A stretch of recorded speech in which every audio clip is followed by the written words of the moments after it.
Mina, it's a pleasure to welcome you. Thank you. I had no idea that I would find a hugely successful lady like you, a serial entrepreneur many times over, a chemical engineer by profession, an MBA from Harvard, and you said 7 companies so far? Wow.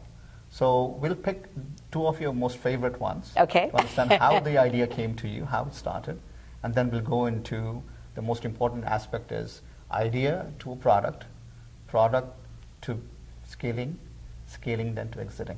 Okay. That will be the life journey to understand for most entrepreneurs, and it'll be lovely to hear from you. Okay, got it. So 2 of the 7 were financial institutions, including Apjohn Ventures and Terra Ventures. So we'll put those to the side because they're not companies, they're investment vehicles that I did for about a decade. Of the other companies, I co-founded all of them. So I want to not bring in the other members of the teams that helped me come up with all the other companies. In all cases, I partnered up with scientists or medical doctors because I am in the biotech pharmaceutical space, so for everything I do, I bring business, finance, strategy, business partnering, and some technical expertise. I'm a pretty good drug evaluator, but at the end of the day, to invent a drug for different diseases, I rely on the experts. So, and so maybe if I want to pick 2, which is what you said, to do, I would pick Pronide, well, Gemfire and Ocuphire, but can I cheat and pick 3? Absolutely. Okay, great. So Pronide, for those entrepreneurs out there, was a company, the short version is a Wayne State University PhD had a great idea to silence genes. This is back in the early part of 2000, and to do it with a little snippet of DNA, a single strand, and wanted to target cancer, so turn off cancer genes. That was the idea. So we co-founded the company around him with my fund, Apjohn Ventures. Some of our partners did it with him. And a few years just hobbled along, a few $1 million. And for drug development, we never get customers or revenue. We develop drugs. And as we get through different clinical stages, someone usually buys us, or we can go public. And so those are the exit opportunities. They're just a little bit different than a typical, product company, tech company, prototyping and customers. So I never need to worry about revenues. I just worry about finding good drugs, getting good data around my drugs for unmet needs, have a good differentiation, and then continue to talk to partners, all the big biotech pharma names that you can think of, or the Wall Street, and essentially move them towards that exit. So in the case of Pronide, it was cancer, and so to, again, make the story a little bit shorter, we basically were able to, after about 6-7 years, I was more of a board member, co-founder, and not the CEO, but I stepped in right around 2010. And we had not been in the clinic yet, which means we hadn't tried the drug that was ready to begin trials, but we didn't have the money yet to sort of do the first 5 or 10 patients. And we went and scraped around $1 million from around the state, $500,000 from the state of Michigan, and $500,000 from angels and investors, including myself, and put that together and got 5 to 10 patients worth of data, and it looked good, it looked safe. And we began to see a little signal of maybe reducing tumors. So we raised more money around that. Then we raised more money around that before we know it, we had 10 million raised, and we're invited to present at a very large cancer conference in December of 13, and we're on podium next to the big guys with our phase 2 data on this cancer drug. That led a couple months later to my leading a $60 million venture round. It was oversubscribed. It was actually 120 we had. We cut them all back. We were only trying to raise 30. We raised 60, and then that set up the company to then go public the prior year. And so a journey of a story where a lot of years of just trying to get a few dollars to keep moving it forward and finally get into the clinic. But it was a drug for lymphomas, and it targeted a gene called BCL2, and had really nice data. And the journey and the story is still ongoing, but I moved on since then, and so proud to have built and innovated science as well as hopefully bring a cancer drug to patients one day. The one thing I keep hearing from entrepreneurs in your space is the ramp is pretty long for the vertical and the companies here. So that is a very nice strategy because you don't have to wait and burn hundreds of millions of dollars to get to there. In the same place, not the same conference center, about a few years back when I came, I met the co-discoverer of Lipitor. Of course, Roger. He's a good friend, mentor of mine. Yeah. So when I was interviewing him, he told me that, I was asking him, India has very good generic drug manufacturers. Yep. There's always this fight Yep. with American companies and all that. So how can they afford to be so cheap, so economical? And the Bill Gates Foundation and others go to them to get the drugs done and take it to Africa and other Yep. places. Yep. And he said that one drug cost them about $1.5 billion.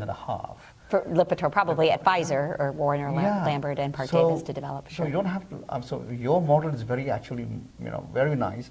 You don't have to be there in the long run.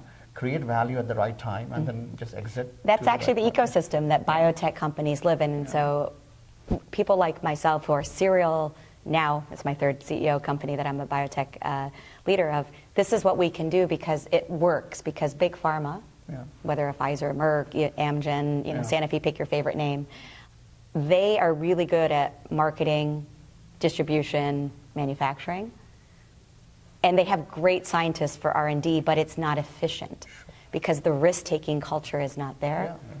Where as an entrepreneur, you go all in, you hopefully make good decisions with the limited money you have to move something forward. You also stop working on something if it doesn't show promise a lot sooner than what they do at big companies because you don't want your project to be gone because then your job might be gone. We just take a different view. But the key point is you don't need $1 billion to develop a drug for most drugs. There are some exceptions in our biotech world, but for the most part, a pharma will come get you because it's a perfect fit and synergy between when they need something to fill their pipeline for Wall Street and for their own books and their own strategies, and the work we want to do up to a certain point. There's not one point. It can be phase 1, it can be phase 2, it can be phase 3. It can even be approval with some sales, not a lot of sales, but little sales. There's no one moment. They have teams at these large companies that will look at your product at every stage, and even including in animals. We had a company we sold in our venture portfolio to BioMarin, and it hadn't even had one patient worth of data, for over $100 million. So this is the business model. Why do folks like me, including the scientific and the other types of talent, keep doing this again, Roger included, again and again, because you can. Because the opportunity for finding good drugs that are sitting on shelves or in the minds of people exist. You bring it to a certain point, there's a need, assuming you picked a good drug for a good problem to solve. And so it kind of works. So it's a great way to do something without having to raise $1 billion. But you do need to raise usually 10, 20, 50, or 100. So don't get me wrong, and maybe 200, which is then why I've been looking from the private to the public markets, because the private community is good for sort of that 40, 50 million range over a couple rounds, not one round. And really the public markets, you just have so many more pockets of investors that are interested in clinical stage biotech stories. So the lesson I learned, you said it was a long journey. Pronai was a very long journey. So my next company, Gemfire, I partnered actually with one of Roger's co-founders of Asperion, Charlie Bisguer, and we co-founded Gemfire in the fall of 2014. And within a year, we had, because of the process we just went through for Pronai, I had banks, I had auditors, I had all the right approach to being ready to be public by the summer of the following year. We filed. What's the drug? I'm so sorry. It was the next Lipitor. He said to start with the product. So we licensed in a drug that had been shelved, that Charlie had co-invented, and Roger was also aware of it as well, that got deprioritized with other things and many mergers that Pfizer had done. There were other drugs in the cardio space that seemed more interesting to the teams at Pfizer. But there was really nothing wrong with this one called Gemcabine that was sitting on a shelf. And so we saw that. Charlie knew that. I did some work. I agreed with him. We put it out, and we raised $5 million in a couple months from the angel community in Michigan as well as the state. And then a few months later, again, we filed to go public. But then the market crashed on us September of 2015. So we couldn't quite go out in the fall of 15 as we wanted. We had to wait it out. We did finally get out in August of 2016. And during that time, we began to have our 3 trials, phase 2, ready to go. So once we had money, we were able to then execute those trials over the next year and a half. But that's a story. The chapters are yet to be written on how Gemfire does, but very proud to, from Michigan, build a company and very quickly move it from the private capital sources over to the public capital sources so we can then do the clinical trials, which is what generates the data, which then generates the ultimate exit, which is to sell it to one of the large companies. So that's the model. And so now I took a little time off after everything was all settled in and trials were nicely running and data looked good, to start a third company. I didn't know how long I was going to take off, but I did take only 6 months off. My father had passed away, and it was a good time to pause and enjoy life. My kids are all grown up, and both in college, both here in the state of Michigan. And so Ocuphire is my latest journey. So that's why I said, can I talk about 3. So that's the one I'm working on now, and it's the same idea of Gemfire in that I wanted a drug that wasn't a piece of paper and an idea like we originally did at Pronai, but actually had spent 10 years, 5 years of work in the clinic, and actually is only 3 years away from approval. So again, I'm getting older, and so I'm becoming even more impatient than I was 15 years ago. And so I have an ability to bring in things that are later stage so that my journey with it doesn't need to be as long, and our ability to be right at the cusp of the value curve is even better. So we build it, there's not too much value is known about it. We bring it in, we add all the value, do all the right things to put on the right plan to generate the data to get the drug approved. And it's an eye drop for glaucoma, for night vision disturbance, presbyopia, and possibly glaucoma. So these are some of the indications we're looking at. So, and so it's a simple eye drop and lots of data. And, we're just busy raising the first round of capital as we speak. So 3 to 5 million, working on it right now. Hopefully I have that in place. And then we'll look at options for 2019. There are people who are great inventors. There are companies that innovate really well. There are great salespeople. And they are great entrepreneurs, so to speak. You have great combination of everything. And I sit next to you and watch you listen. I'm just amazed at, how do you go after these successes one after the other? There has to be a mantra, which I think, even if I could, cannot be taught to people. So is there a lesson here that people can pick up from your successes to have this regularly?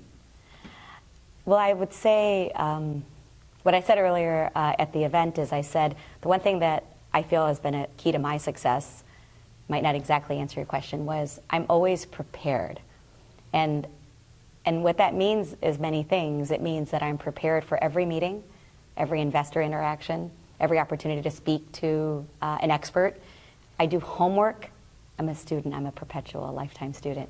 I will read technical publications. That's where the science comes in, so that I understand the science of every new disease. I've now done 3 diseases. As a VC, I did 5 other diseases, all important unmet needs we were working on. So the preparedness is this idea that you want to learn about your product, the science, the competition, so that when you have these interactions, you know how to put your product in light of, or your opportunity in light of what else they're looking at, and hopefully move them to work with you, whatever way that is, whether as a consultant or whether, get approval to start a trial, or whether it's an investor to give you a check, it doesn't matter. But I'd say the other part of being prepared is I also prepare for all scenarios. And I think that's something that not all business, definitely a non-entrepreneur probably never does, but definitely an entrepreneur does. And I plan for the worst, and so I always have at least 3 options no matter what we're doing at any moment. So whether we get this amount of funding, we'll do this. If we get this amount of funding, we'll do this. If we're not able to raise funding, we'll have to change strategy and do this. Okay, that's this. After that, what's next? Every step, there's always a few paths because you don't know which one you're going to be on. So I guess as a good strategist from my training back in the 90s after Harvard, it just teaches you to not assume things will go in a straight line, and that you don't control all events, this timing of our IPO at Gemfire, other events that happen during different companies. And so timing is everything, and so being prepared, timing is everything and you don't control it. So being prepared allows you to always then, the moment it presents itself for that company, for whatever it is you might be working on. So I guess that would be my advice to entrepreneurs, is always be prepared in the broadest sense of the word. Do more homework than the other folks around you. Outwork, outsmart, your competitors, because that will then give you that foundation and confidence that what you're working on and what you're doing has hopefully a good chance of success. And then you have more than one path in case the first one doesn't go the way that you want. So. I don't think you are done by any measure, any stretch of imagination. I'm on to my 3rd one, but I have said this is my 4th chapter in life education. I counted as my first, and then I was a strategist, then I was a VC, and now I've been a CEO this last decade. My kids are now grown up, so I guess I have more time. They're in college, so I have more time. But I feel like this will probably do this one and maybe another one and maybe, I don't know, one more after that. But I think in 10 years I might need to come up with chapter 5.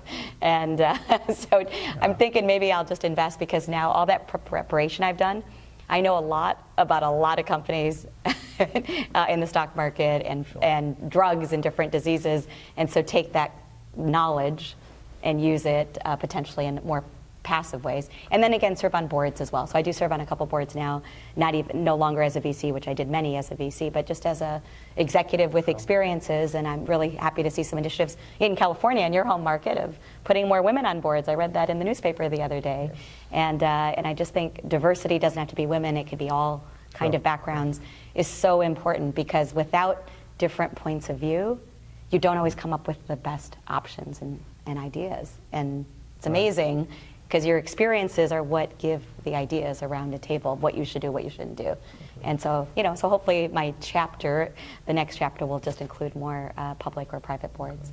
So thank you, though. No, thank you for the compliments. So. My pleasure to have you. It's wonderful talking to you and sharing your great experience. I'm sure it's a great lesson for many entrepreneurs.